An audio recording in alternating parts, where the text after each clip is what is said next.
Alors j'ai récemment lu ce livre, Avaler le crapaud de Brian Tracy.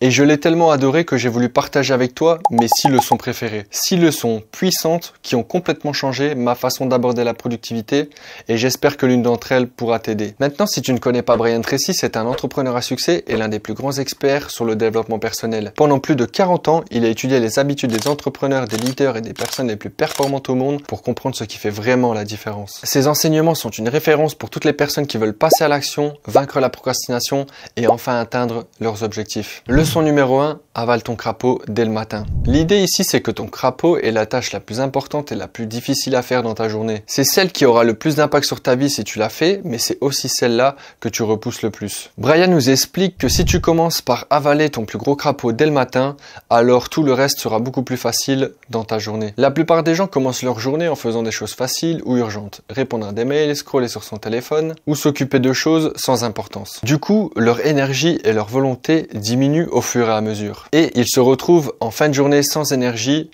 sans avoir envie de faire leur crapaud. C'est comme si tu laissais les miettes de ton énergie pour accomplir les tâches qui comptent vraiment. La volonté, c'est une ressource qui est limitée. Le matin, ton cerveau est frais avec sa concentration et son énergie au maximum. C'est clairement le moment où tu as le plus de chances de réussir une tâche qui est difficile. En avalant ton crapaud dès le matin, tu prends de l'avance dans ta journée et tu crées un élan positif parce que tu sais que tu as déjà fait le plus dur. Et c'est cette habitude qui fait la différence entre ceux qui avancent et ceux qui restent bloqués au même endroit. Ce que je retiens personnellement de cette idée, c'est que le matin est ton terrain de jeu le plus précieux. Protège tes premières heures. Dans les 90 minutes après ton réveil, ton cerveau est au maximum de sa concentration. Bloque ce créneau pour ton crapaud et rien d'autre. Supprime les distractions pendant que tu fais ton crapaud. Pas de mail, pas de réseaux sociaux, aucune distraction. C'est toi seul contre ta tâche et tu n'en sors que quand elle est terminée. Parce qu'en vérité, si tu commences ta journée en avalant ton crapaud, tu as déjà gagné ta journée avant midi. Leçon numéro 2, si tu as 2 crapauds, mange le plus gros. Quand tu as plusieurs grandes choses à faire, commence toujours par la plus grande, la plus difficile et celle que tu as le moins envie de faire. Parce que si tu commences avec la plus petite, tu vas rester avec le poids de cette grosse tâche dans un coin de ta tête. Tu perdras en énergie, en concentration et au final tu repousseras encore. On fait tous ça, on répond à nos messages avant de commencer notre projet, on range notre bureau avant de travailler sur ce qui compte vraiment et on passe des heures sur les petits détails avant de toucher au vrai travail. Ce que je retiens du livre de Brian Tracy, c'est que ton crapaud, ce n'est pas seulement une tâche à faire, mais c'est un vrai test psychologique. C'est ce test qui va te permettre de savoir si tu avances ou si tu vas rester bloqué au même endroit sans même savoir pourquoi. Alors comment est-ce que tu peux appliquer ça? Note 2 choses à faire aujourd'hui. Choisis celle qui te fait le plus peur,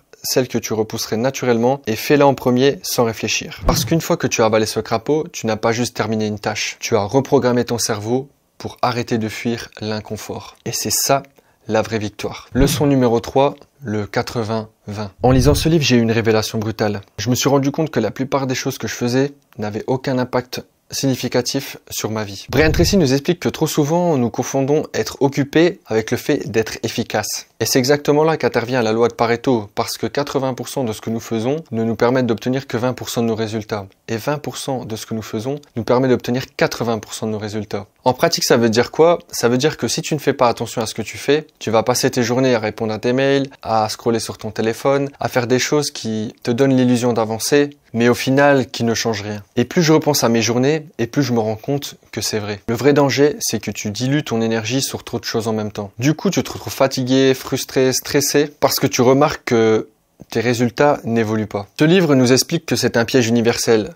Les gens se sentent occupés et pensent avancer, mais en réalité, ils sont occupés à faire des choses insignifiantes. Ce qui m'a vraiment marqué dans cette leçon, c'est qu'il ne faut pas chercher à en faire plus, mais qu'il faut chercher à en faire moins, mais mieux. Je cite, « Une seule tâche de grande valeur peut avoir plus d'impact sur ta vie que 10 petites tâches faciles. » Et si on réfléchit, c'est vrai pour tout, parce que 20% de mes vidéos m'ont rapporté 80% de mes vues et de mes abonnés. Dans le business, c'est 20% de tes clients qui vont te rapporter 80% de ton chiffre d'affaires. Et dans la vie, 20% de tes décisions déterminent 80% de ton futur. Au final, j'ai compris une chose essentielle. La plupart des gens échouent non pas parce qu'ils travaillent pas assez, mais parce qu'ils travaillent sur les mauvaises choses. Alors si tu dois retenir une seule chose de cette vidéo, c'est bien celle-ci. Concentre-toi chaque jour sur 20% d'actions à haute valeur et ta vie avancera 4 fois plus vite que celle de les autres. Leçon numéro 4, planifie chaque journée. Sans un plan bien établi, tu avances dans le flou. La vérité, c'est que la plupart des gens ne décident jamais consciemment ce qu'ils vont faire de leurs prochaines 24 heures. Ils se lèvent, ouvrent leur téléphone, répondent à leurs messages et la journée est déjà en train de leur échapper. Dans Avaler le crapaud, Brian Tracy nous explique que c'est exactement pour ça que la plupart des gens n'arrivent pas à atteindre leurs objectifs. C'est parce qu'ils n'ont pas de plan clair, pour la journée. Et si tu réfléchis bien, c'est logique. Parce que quand tu n'as pas de plan, tu passes ta journée en mode réaction. Tu réagis à tes messages, à ton environnement, à ce qui se passe sur les réseaux sociaux, mais tu ne décides jamais consciemment de ce qui est vraiment important maintenant. Et c'est exactement ce que fait la procrastination, c'est te maintenir dans un brouillard constant, où tu fais des choses, mais que tu n'avances pas vraiment. Pense à toutes les choses que tu as fait aujourd'hui en pensant que tu étais occupé et regarde le résultat. Est-ce que tu as vraiment avancé? Ça, c'est le résultat à payer si tu n'as pas de plan.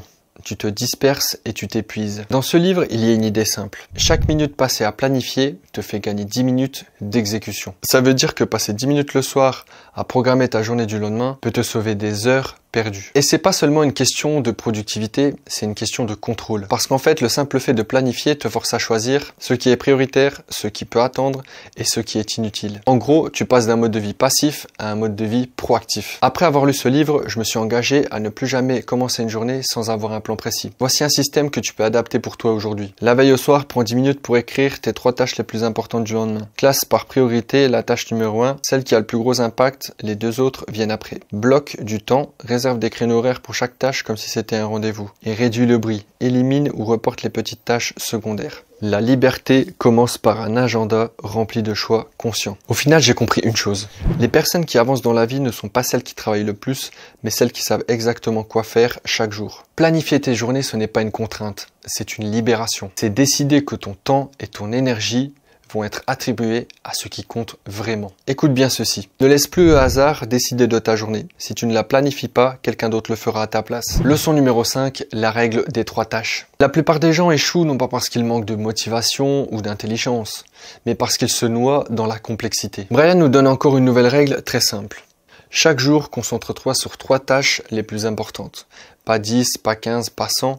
Seulement 3. Ça fonctionne vraiment parce que ton cerveau n'a pas été conçu pour gérer 100 priorités à la fois. Quand tu réduis ton champ d'action à 3 grandes priorités, tu libères 2 super pouvoirs. 1. La clarté. Tu sais exactement ce que tu dois accomplir. Et 2. La concentration. Tu investis ton énergie sans te disperser. Alors voici ce que j'ai mis en place après avoir lu ce livre. Chaque soir, j'écris mes 3 grandes tâches du lendemain sur une feuille. Le matin, je commence par la plus difficile et tant que mes 3 tâches ne sont pas terminées, je refuse d'ajouter plus de choses à faire dans ma journée. Grâce à ça, même quand tout part en vrille, si j'ai accompli ces 3 tâches, j'ai gagné ma journée. Ce que je retiens, c'est que le succès n'est pas une accumulation de choses faites. C'est la constance dans les bonnes choses. Leçon numéro 6, la persistance. Abandonner est facile, persister est rare. La plupart des gens ne manquent ni d'idées ni d'opportunités. Ce qui leur manque, c'est la capacité de continuer même quand ça devient difficile. Tout le monde peut rester motivé pendant une semaine. Mais ceux qui réussissent vraiment, c'est ceux qui restent motivés pendant des mois, voire des années. Le succès, c'est pas quelque chose qui arrive du jour au lendemain. C'est le résultat d'efforts constants sur les bonnes choses. Chaque fois que tu continues après un échec, tu deviens plus fort. Chaque fois que tu refuses d'abandonner, tu développes ton caractère. Et surtout, la persistance, elle a un effet secondaire incroyable.